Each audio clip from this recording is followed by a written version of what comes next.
Hallelujah. सभी को जय मसीह की। मैं स्वागत करती हूँ हमारे चैनल सरिता मसीह पे आप सभी भाई बहनों का। हमारी जो बाइबल रीडिंग सीरीज है आज उसका 49वां दिन है, 49 दिन है, डे है। तो इसमें आज हम पढ़ेंगे मरकुस की पुस्तक 1 अध्याय का 1 से 22 और लय व्यवस्था की पुस्तक 23 और 24 अध्याय। इसमें हम बहुत सारी चीजें सीखेंगे कि यूहन्ना बपतिस्मा देने वाले का प्रचार के बारे में, यीशु का बपतिस्मा कैसे हुआ, यीशु के सेवा कार्य कैसे आरंभ हुए, मछुओं को परमेश्वर ने किस प्रकार बुलाया अपनी तरफ। तो इन सारी चीजों को हम नए नियम से सीखेंगे। तो चलिए हमारे साथ शुरू करते हैं। निकाल लीजिए मरकुस की पुस्तक 1 अध्याय। यूहन्ना बपतिस्मा देने वाले का प्रचार। परमेश्वर के पुत्र यीशु मसीह के सुसमाचार का आरंभ जैसा यशायाह भविष्यद्वक्ता की पुस्तक में लिखा है, देख मैं अपने दूत को तेरे आगे भेजता हूँ जो तेरे लिए मार्ग सुधारेगा। जंगल में मैं एक पुकारने वाले का शब्द सुनाई दे रहा है कि प्रभु का मार्ग तैयार करो और उसकी सड़कें सीधी करो। यूहन्ना आया जो जंगल में बपतिस्मा देता और पापों को की क्षमा के लिए मन फिराव के बपतिस्मे का प्रचार करता था। सारे यहूदिया प्रदेश के और यरूशलेम के सब रहने वाले निकलकर उसके पास गए और अपने पापों को मानकर यरदन नदी में उसमें बपतिस्मा लिया। यूहन्ना ऊंट के रोम का वस्त्र पहने और अपनी कमर में चमड़े का कटिबंध बांधे रहता था तथा टिड्डियां और वन मधु खाया करता था और यह प्रचार करता था, मेरे बाद वह आने वाला है जो मुझसे सर्वशक्तिमान है। मैं इस योग्य नहीं कि झुककर उसके जूतों का बंद खोलूं। मैंने तो तुम्हें जल से बपतिस्मा दिया है, पर वह तुम्हें पवित्र आत्मा से बपतिस्मा देगा। यीशु का बपतिस्मा और परीक्षा। उन दिनों में यीशु ने गलील के नासरत से आकर यरदन में यूहन्ना से बपतिस्मा लिया और जब वह जंगल से निकलकर ऊपर आया तो तुरंत उसने आकाश को खुलते और आत्मा को कबूतर के समान अपने ऊपर उतरते देखा और यह आकाशवाणी हुई, तू मेरा प्रिय पुत्र है, तुझसे मैं प्रसन्न हूँ। तब आत्मा ने तुरंत उसको जंगल के ओर भेजा। जंगल में 40 दिन तक शैतान ने उसकी परीक्षा की और वह वन पशुओं के साथ रहा और स्वर्गदूत उसकी सेवा करते थे। हालेलुया। यीशु के सेवा कार्य का आरंभ। यूहन्ना के पकड़वाए जाने के बाद यीशु ने गलील में आकर परमेश्वर के राज्य का सुसमाचार प्रचार किया और कहा, समय पूरा हुआ है और परमेश्वर का राज्य निकट आ रहा है, आ गया है। मन फिराओ और सुसमाचार का प्रचार, विश्वास करो, मछुओं का बुलाया जाना। गलील की झील के किनारे जाते हुए उसने समौन और उसके भाई अंद्रियास को झील से जाल डालते देखा क्योंकि वे मछुए थे। यीशु ने उनसे कहा, मेरे पीछे आओ, मैं तुमको मनुष्यों के मछुए बनाऊंगा। वे तुरंत जालों को छोड़कर उसके पीछे हो लिए। कुछ आगे बढ़कर उसने जब्दी के पुत्र याकूब और उसके भाई यूहन्ना को देखा, नाव पर जालों को सुधारते देखा। उसने तुरंत उन्हें बुलाया और वे अपने पिता जब्दी को मजदूरी के साथ नाव पर छोड़कर उसके पीछे हो लिए। दुष्ट आत्माग्रस्त व्यक्ति को चंगा करना।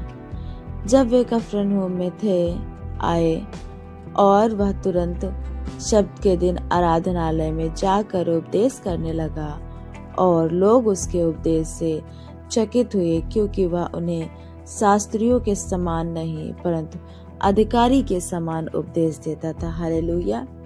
इसमें हमने देखा कि किस प्रकार परमेश्वर का बपतिस्मा यूहन्ना से हुआ, और यूहन्ना हमारे परमेश्वर प्रभु यीशु मसीह से पहले आया और उसने ये प्रचार किया कि मार्ग सीधा करो ना, अपने मन को फिराओ, ये सारी चीज़ें बोला। और सेवा कार्य परमेश्वर के चालू, किस प्रकार परमेश्वर की परीक्षा हुई, तो इन सारी चीज़ों को हमने देखा। अब हम चलेंगे लय व्यवस्था की पुस्तक 23 अध्याय, पर्वों की विधियां।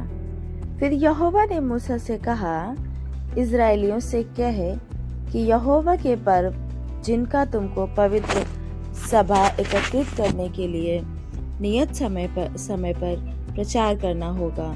मेरे वे पर्व ये हैं, 6 दिन कामकाज किया जाए, पर 7वां दिन परम विश्राम का और पवित्र सभा का दिन है। उसमें किसी प्रकार का कामकाज न करना, वह तुम्हारे सब घरों में यहोवा का विश्राम दिन ठहरे। फसह और अख़मीरी रोटी का पर्व। फिर यहोवा के पर्व जिनमें एक एक के ठहराए हुए समय में तुम्हें पवित्र सभा करने के लिए प्रचार करना होगा, वे ये हैं। पहले महीने के 14वें दिन को गोधूलि के समय यहोवा का फसह हुआ कि, और उसी महीने के 15वें दिन को यहोवा के लिए अख़मीरी रोटी का पर्व हुआ करे। उसमें तुम 7 दिन तक अख़मीरी रोटी खाया करना।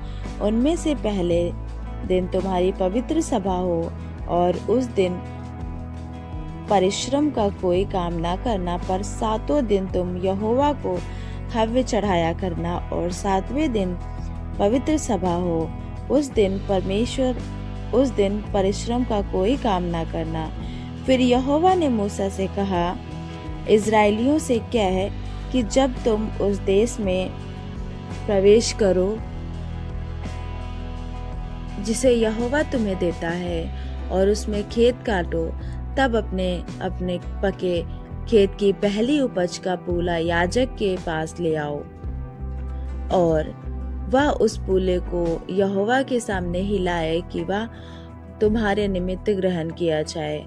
वह उसे विश्राम दिन के दूसरे दिन हिलाए, और जिस दिन तुम पूला हिलवाओ उसी दिन 1 वर्ष का निर्दोष भेड़ का बच्चा यहोवा के लिए होम बलि चढ़ाना, और उसके साथ का अन्न बलि एपा के 2/10 अंश तेल से सने हुए मैदे का हो। वह सुखदायक सुगंध के लिए यहोवा का हव्य हो, और उसके साथ का अर्घ हीन भर की 1/4 दाख मधु हो। और जब तक तुम इस चढ़ावे को अपने परमेश्वर के पास न ले आओ, उस दिन तक नए खेत में से ना तो रोटी खाना, ना भुना हुआ अन्न, और ना हरी बालें। यह तुम्हारी पीढ़ी पीढ़ी में तुम्हारे सारे घरानों में सदा की विधि ठहरे। कटनी का पर्व। फिर उस दिन विश्राम दिन के दूसरे दिन से, अर्थात जिस दिन तुम हिलाई जाने वाली भेंट के पूले को लाओगे, उस दिन से पूरे 7 विश्राम दिन गिन लेना। 7वें विश्राम दिन के दूसरे दिन तक 50 दिन गिनना, और 50वें दिन यहोवा के लिए नया अन्न बलि चढ़ाना। तुम अपने घरों में से एपा के 2/10 अंश मैदे की 2 रोटियां हिलाने की भेंट के लिए ले आना। वे खमीर के साथ पकाई जाएं और यहोवा के लिए पहली उपज ठहरें। और उस रोटी के संग 1 वर्ष के 7 निर्दोष भेड़ के बच्चे और 1 बछड़ा और 2 मेढ़े चढ़ाना। वे अपने अपने स्थान के अन्न बलि और अर्घ समेत यहोवा के लिए होम बलि के समान चढ़ाए जाएं, अर्थात वे यहोवा के लिए सुखदायक सुगंध देने वाला हव्य ठहरे।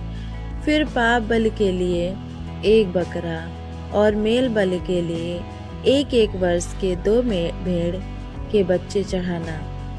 तब याजक उनको पहली उपज की रोटी समेत यहोवा के सामने हिलाने की भेंट के लिए हिलाए।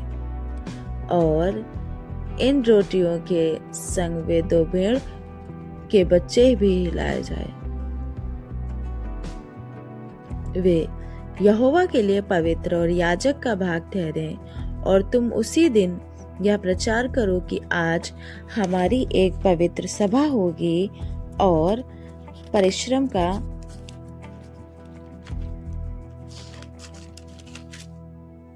कोई काम ना करना। यह तुम्हारे सारे घराने में तुम्हारी पीढ़ी पीढ़ी में सदा की विधि ठहरे। जब तुम अपने देश में खेत काटो तब अपने खेत के कोनों को पूरी रीति से ना काटना, खेत में गिरी हुई बालों को ना इकट्ठा करना, उसे दीनहीन और परदेसी के लिए छोड़ देना। मैं तुम्हारा परमेश्वर यहोवा हूँ। 9 वर्ष का पर्व। फिर यहोवा ने मूसा से कहा, इजराइलियों से कह कि 7वें महीने के पहले दिन को तुम्हारे लिए परम विश्राम हो। उसमें स्मरण दिलाने के लिए नरसिंगे फूके जाएं और एक पवित्र सभा इकट्ठी हो। उस दिन तुम परिश्रम कोई न करना और यहोवा के लिए एक हव्य चढ़ाना, प्रायश्चित का दिन। फिर यहोवा ने मूसा से कहा, उसी दिन 7वें महीने के 10वां दिन प्रायश्चित का दिन माना जाए। वह तुम्हारी पवित्र सभा का दिन होगा और उसमें तुम अपने जीव को दुख देना और यहोवा के लिए हव्य चढ़ाना। उस दिन तुम किसी प्रकार का काम काज ना करना, क्योंकि वह प्रायश्चित का दिन नियुक्त किया गया है, जिसमें तुम्हारे परमेश्वर यहोवा के सामने तुम्हारे लिए प्रायश्चित किया जाएगा। इसलिए जो प्राणी उस दिन दुख ना सहे वह अपने लोगों में से नष्ट किया जाएगा, और जो प्राणी उस दिन किसी प्रकार का काम काज करे उस प्राणी को मैं उसके लोगों के बीच में से नष्ट कर डालूंगा। तुम किसी प्रकार का काम काज ना करना। यह तुम्हारी पीढ़ी पीढ़ी में तुम्हारे घरानों में सदा की विधि ठहरे। वह दिन तुम्हारे लिए परम विश्राम का हो। उसमें तुम अपने जीव को दुख देना और उस महीने के 9वें दिन की सांझ से लेकर दूसरी सांझ तक अपना विश्राम दिन माना करना, झोपड़ियों का पर्व। फिर यहोवा ने मूसा से कहा, इजराइलियों से कह कि उसी 7वें महीने के 15वें दिन से 7 दिन तक यहोवा के लिए झोपड़ियों का पर्व रहा करे। पहले दिन पवित्र सभा को उसमें परिश्रम का कोई काम ना करना। 7 दिन यहोवा के लिए हव्य चढ़ाया करना। फिर 8वें दिन तुम्हारी पवित्र सभा हो और यहोवा के लिए हव्य चढ़ाना। वह महासभा का दिन है और उसमें परिश्रम का कोई काम ना करना। यहोवा के नियत पर्व यही है। इनमें तुम यहोवा को हव्य चढ़ाना, अर्थात होम बल, अन्न बल, मेल बल और अर्घ प्रत्येक अपने अपने नियत समय पर चढ़ाए जाएं, और पवित्र सभा का प्रचार करना। इन सबों से अधिक यहोवा के विश्राम दिनों को मानना और अपनी भेंटों और सब मन्नतों और स्वेच्छा बलियों को जो यहोवा को अर्पण करोगे चढ़ाया करना। फिर 7वें महीने के 15वें दिन को जब तुम देश की उपज को इकट्ठा कर चुको, तब 7 दिन तक यहोवा का पर्व मानना। पहले दिन परम विश्राम हो और 8वें दिन परम विश्राम हो। और पहले दिन तुम अच्छे अच्छे वृक्षों की उपज और खजूर के पत्ते और घने वृक्षों की डालियां और नालों के मंजने लेकर अपने परमेश्वर यहोवा के सामने 7 दिन तक आनंद करना। प्रतिवर्ष 7 दिन तक यहोवा के लिए यह पर्व मनाया जाए। यह तुम्हारी पीढ़ी पीढ़ी में सदा की विधि ठहरे कि 7वें महीने में यह पर्व माना जाए। 7 दिन तक तुम झोपड़ियों में रहा करना, अर्थात जितने जन्म के इजरायली हैं वे सब के सब झोपड़ियों में रहें, इसलिए कि तुम्हारी पीढ़ी पीढ़ी के लोग जान रखें कि जब यहोवा हम इजरायलियों को मिस्र देश से निकाल कर ला रहा था, तब उसने उनको झोपड़ियों में टिकाया था। मैं तुम्हारा परमेश्वर यहोवा हूँ और मूसा ने इस्राएलियों को यहोवा के पर्व के नियत समय कह सुनाए। पवित्र दीपक को सजाना। फिर यहोवा ने मूसा से कहा, इस्राएलियों को यह आज्ञा दे कि मेरे पास उजियाला देने के लिए कूट के निकाला हुआ जैतून का निर्मल तेल ले आना, कि दीपक नित्य जलता रहे। हारून उसको मिलाप वाले तंबू में साक्षी पत्र के बीच वाले पर्दे से बाहर यहोवा के सामने नित्य सांझ से भोर तक सजा कर रखे। यह तुम्हारी पीढ़ी पीढ़ी के लिए सदा की विधि ठहरे। वह दीपकों के स्वच्छ दीवट पर यहोवा के सामने नित्य सजाया करे। भेंट की रोटियां, तू मैदा लेकर 12 रोटियां पकवाना, प्रत्येक रोटी में एपा का 2/10वां अंश मैदा हो। तब उनकी 2 पंक्तियां करके एक एक पंक्ति में 6 रोटियां स्वच्छ मेज पर यहोवा के सामने धरना, और एक एक पंक्ति पर चोखा लोबान रखना कि वह रोटी पर स्मरण दिलाने वाली वस्तु और यहोवा के लिए हव्य हो। प्रतिवर्ष विश्राम को वह उसे नित्य यहोवा के सम्मुख क्रम से रखा करे। यह सदा की वाचा की रीति इस्राएलियों की ओर से हुआ करे, और वह हारून और उसके पुत्रों की होगी, और वे उसको किसी पवित्र स्थान में खाए, क्योंकि वह यहोवा के हव्यों में से सदा की विधि के अनुसार हारून के लिए परम पवित्र वस्तु ठहरी है। ईश्वर निंदा का दंड। उन दिनों में किसी इजरायली स्त्री का बेटा, जिसका पिता मिस्री पुरुष था, इजरायलियों के बीच चला गया, और वह इजरायली स्त्री का बेटा और एक इजरायली पुरुष छावनी के बीच आपस में मारपीट करने लगे, और वह इजरायली स्त्री का बेटा यहोवा के नाम की निंदा करके साप देने लगा। यह सुनकर लोग उसको मूसा के पास ले गए। उसकी माता का नाम सलोमीत था, जो दान के गोत्र के दिब्री की बेटी थी। उन्होंने उसको हवालात में बंद किया, जिससे यहोवा की आज्ञा से इस बात पर विचार किया जाए। तब यहोवा ने मूसा से कहा, तुम लोग उस साथ देने वाले को छावनी से बाहर ले जाओ, और जितनों ने वह निंदा सुनी हो वे सब अपने अपने हाथ उसके सिर पर टेके। तब सारी मंडली के लोग उस पर पथराव करें, और तू इजरायलियों से क्या है कि कोई क्यों ना हो अपने परमेश्वर को साथ दे, उसे अपने पाप का भार उठाना पड़ेगा। यहोवा के नाम की निंदा करने वाला निश्चय मार डाला जाए। सारी मंडली के लोग निश्चय उस पर पथराव करें, चाहे देसी हो चाहे विदेशी हो। यदि कोई उस नाम की निंदा करे तो वह मार डाला जाए। फिर जो कोई किसी मनुष्य को प्राण से मारे, वह निश्चय मार डाला जाए। जो कोई किसी घरेलू पशु को प्राण से मारे, वह उसे भर दे, अर्थात प्राणी के बदले प्राणी दे। फिर यदि कोई किसी दूसरे को चोट पहुंचाए, तो जैसा उसने किया हो वैसा ही उसके साथ भी किया जाए, अर्थात अंग के बदले अंग भंग करने के बदले अंग भंग किया जाए, आंख के बदले आंख, दांत के बदले दांत। जैसी चोट जिसने किसी को पहुंचाई हो वैसी ही उसको भी पहुंचाई जाए।